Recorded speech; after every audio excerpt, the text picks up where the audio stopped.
Let's return to This Week in America. Here's your host, Rick Bratton. Welcome back, everybody, coast to coast. This Week in America. In the inspirational story Helping Hands from author Ken Saik, a woman attempting to reclaim her life is led on an emotional journey with help from a devoted friend that ultimately reveals the truth and prompts her to seek forgiveness. A story of redemption, acceptance, faith, and love as Jill Kreschke learns to live her life again after the tragedy of a divorce and a horrible car accident.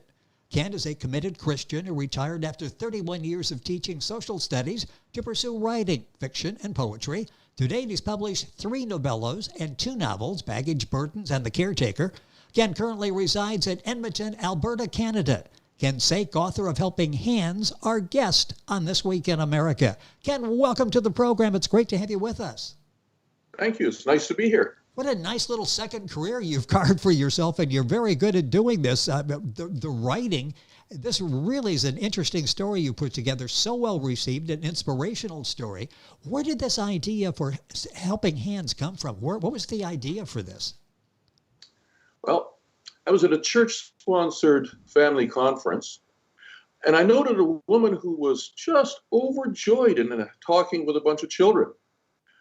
That wouldn't have been surprising, except that all the time before that, she was seen as a person who was trying to be by herself, aloof, didn't really talk to adults and was somewhat negative. But here she was really joyful. So I thought that was rather interesting. A little later on, she ended up starting to talk to me, which was a bit surprising because she didn't really care to talk to anyone. But in the conversation that we had, I began to learn why she was so negative.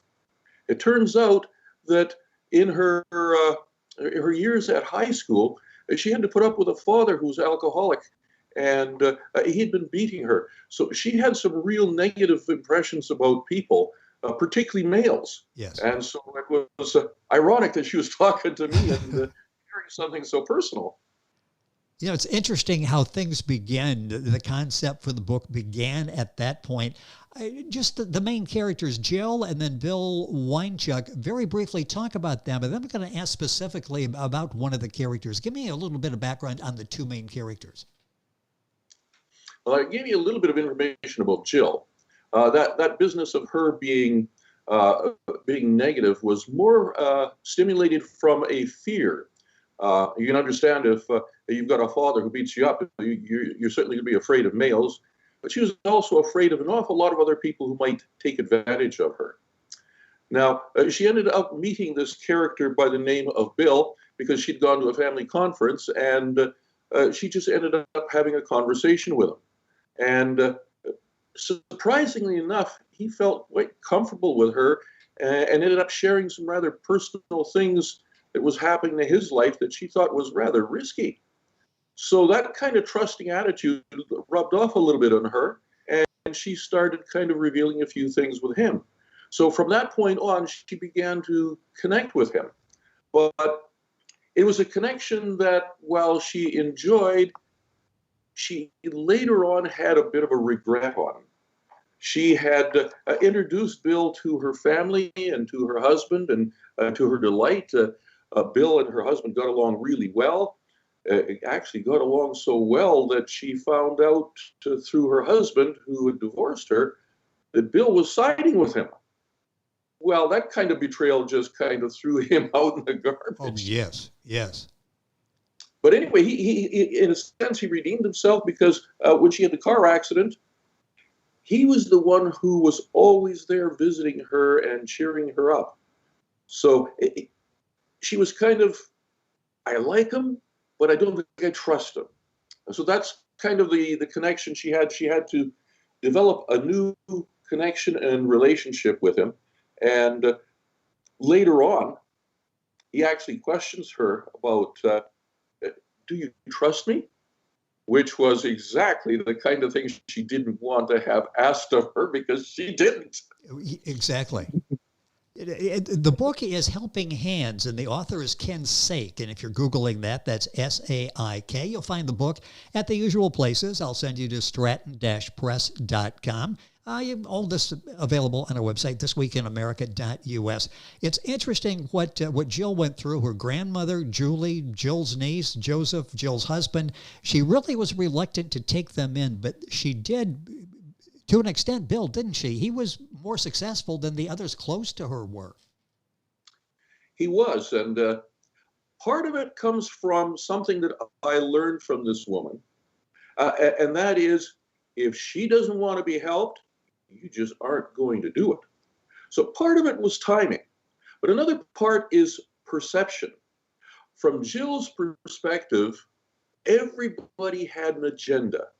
It wasn't her that they were concerned about. They had something else that they wanted to accomplish. Her grandmother was wanting her to get in touch with the old boyfriend, and so that didn't go over very well. And Julie, who was really very helpful, she found out that Julie was reporting how she was doing back to her grandmother. And Jill actually accused Julie of being a spy. So she didn't really trust Julie either. Like, Julie had an agenda too. She was serving her grandmother. Now, I have to say serving her grandmother because Jill had, when she had this episode of grandmother bringing the boyfriend over to make amends for his previous actions, Jill didn't like it, and she took off. And when I say took off, she took off from living in Ontario, went 3 provinces west, and established herself in Alberta. So she was having absolutely nothing to do with her grandmother because she didn't want to get back in contact with Dave, because she wanted to say, I'm through with him. So yeah, she just really didn't trust people at all. The thing about Bill is he was always there. He was there to help her anytime she wanted, anytime she asked. But Bill had one other outstanding characteristic. He tended to ask very pointed questions. I gave you one, you do trust me. But another one that he came up with, after Jill had admitted that she wasn't really on good terms with her eldest son, Daniel, she was asked by him, she says, well, are you comfortable with this? And then another time when he had observed that she had phoned Daniel's wife and had talked to the grandchildren, he says, you never talk about Daniel. It sounds like you care very little for him. So he had a way of bringing out things that were right to the point of where she was at and not necessarily comfortable at. Well, the book is Helping Hands by Ken Saik, S-A-I-K. As you can tell, these are well-developed characters. You read the reviews, and they relate to these real-life characters. When you finish your book, I'm often amazed at this and talk to authors about this. When a book is over with, and you're done maybe with those characters, do you miss them? Is it like a member of the family has just moved away and you're not going to see them again? Well, I say that with several of the characters in here.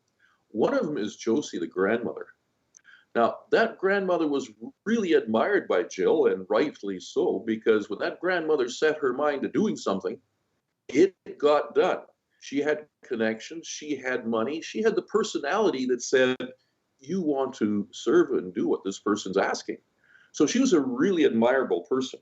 And I guess I really admire Josie for an awful lot of things there, particularly in the end of the book when she starts taking command of Jill's upcoming wedding. But another person that was really outstanding is Mary. Now, Mary is the person who first employed Jill when she came west. And she was more than an employer, and that was what she intended to make clear to Jill right off the bat. When Jill comes, she doesn't just shake her hand. She comes with arms wide open, wraps her arms around her, welcomes her in, and virtually almost adopts her as if she was the daughter. And she was extremely caring. Jill never had a problem with Mary in the sense of anybody else having another agenda. Mary didn't. So Mary is a really outstanding character, particularly from the standpoint of Jill. but I had created her from that standpoint that she's just an absolutely wonderful, sharing lady. You know, the characters are so real to life and have all of the characteristics that real people do, the good and the bad. Interesting. One of the things that we're exposed to in the book Helping Hands is the children's personality. I'm thinking, how much do parents impact that child's personality? How does that interact? Well, that was one of the things that was a bit of a theme in my book, and that is that the idea that apples don't fall far from the tree. Yes.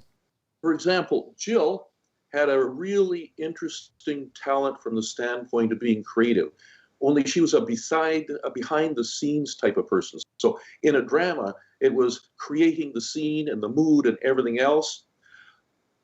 But that creativity she found in her daughter Amber.